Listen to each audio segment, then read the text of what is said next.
यदि कोई व्यक्ति को आप चाहते हैं कि वो शराब न पिए, आप रोक पाओगे? नहीं रुकेगा।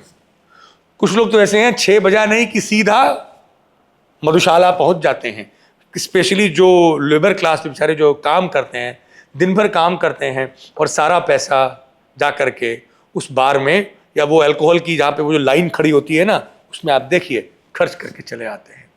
ऐसी स्थिति में आपको यदि उस व्यक्ति को अल्कोहल के इफेक्ट ही न हो तो कैसे?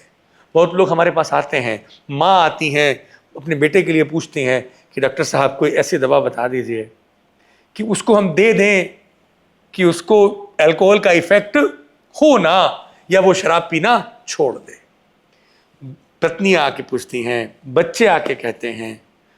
जब मैंने देखा तो मैं वो दवाएं तो नहीं बता सकता इतना ओपनली आप लोगों को भी, कुछ सीक्रेट्स हमारे जो आचार्यों ने जो हमको दिए हैं, लेकिन एक बहुत अच्छी चीज है, आप उसके अल्कोहल के इंपैक्ट को जीरो कर सकते हैं, न्यूट्रलाइज कर सकते हैं। आपको आश्चर्य होगा कि कैसे मीठा और फैट मतलब घी, ये दो चीजें शराब को एब्जॉर्ब ही नहीं होने देती हैं, तो उनका असर कैसे हो? यदि शराब किसी ने पी ली हो, ज्यादा चढ़ रही हो, उसको चढ़ना शुरू हो गई, और आप चाहते हैं कि भाई अपने बच्चे को, अपने पति को या अपने भाई को, अपने बेटे को, बेटी को रोकना चाहते हैं, तो मद्यम पीत्वा यदि वा तत्क्षणात् अवलीह, तत्क्षण उसी समय पर जैसे ही उसने शराब पी हो, अवलीह माने 1 चम्मच उसको लेह की तरह खिला दें। क्या? शर्करा सघ्रताम, घी और शक्कर, शक्कर माने ये चीनी नहीं, मिश्री। यदि आप मिश्री 1 चम्मच घी में मिला के खिला दें तो शराब एब्जॉर्ब नहीं करती। कैसे? समझना मेरी बात को जो मैं कहने जा रहा हूं। स्टमक में जितनी देर शराब रुक जाती है अल्कोहल, उतनी देर उसका असर कम हो जाता है, क्योंकि अल्कोहल यदि डियोडनम में चली गई, अब अल्कोहल डियोडनम में रोकने के लिए सबसे बड़ा जो तरीका है वो है फैट और कार्बोहाइड्रेट।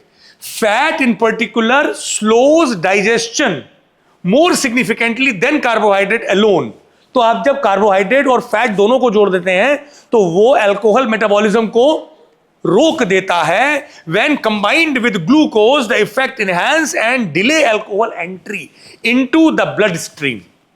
अब जब शराब जो है वो पेट से ब्लड स्ट्रीम में जाएगी नहीं, और वो जो डियोडनम में जो घी और फैट और जो मिश्री की जो कार्बोहाइड्रेट ग्लूकोज की जो लेयर है वो अल्कोहल एब्जॉर्प्शन होने नहीं देगी, अल्कोहल नीचे से निकल जाएगी, ब्लड स्ट्रीम में जाएगी नहीं, उसको नशा चढ़ेगा नहीं।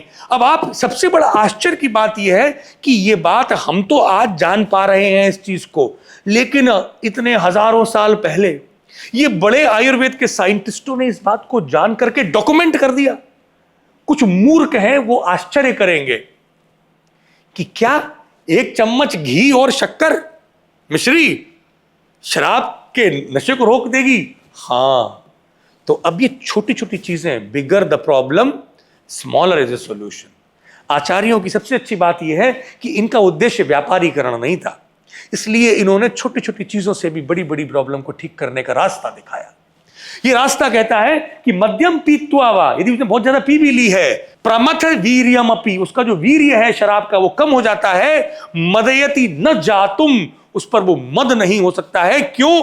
क्योंकि alcohols entry into the blood stream becomes delayed.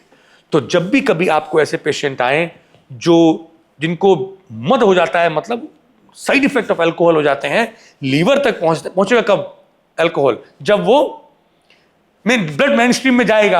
अब आपने यदि उसको शराब, वो उसका अल्कोहलिक उसका वो हैबिट में आ गया है, तो अल्कोहल पीने के बाद में उसको किसी तरह से 1 चम्मच घी और मिश्री प्यार से खा लेता है, वो मना भी नहीं करता क्योंकि टेस्टी होती है। कॉमन लैंग्वेज में बोले तो दारू का नशा चढ़ता नहीं है, क्योंकि खून के अंदर वो दारू जाती नहीं है। इसलिए ये छोटा सा फॉर्मूला अपने पेशेंट्स में जरूर इंप्लीमेंट करवाइए।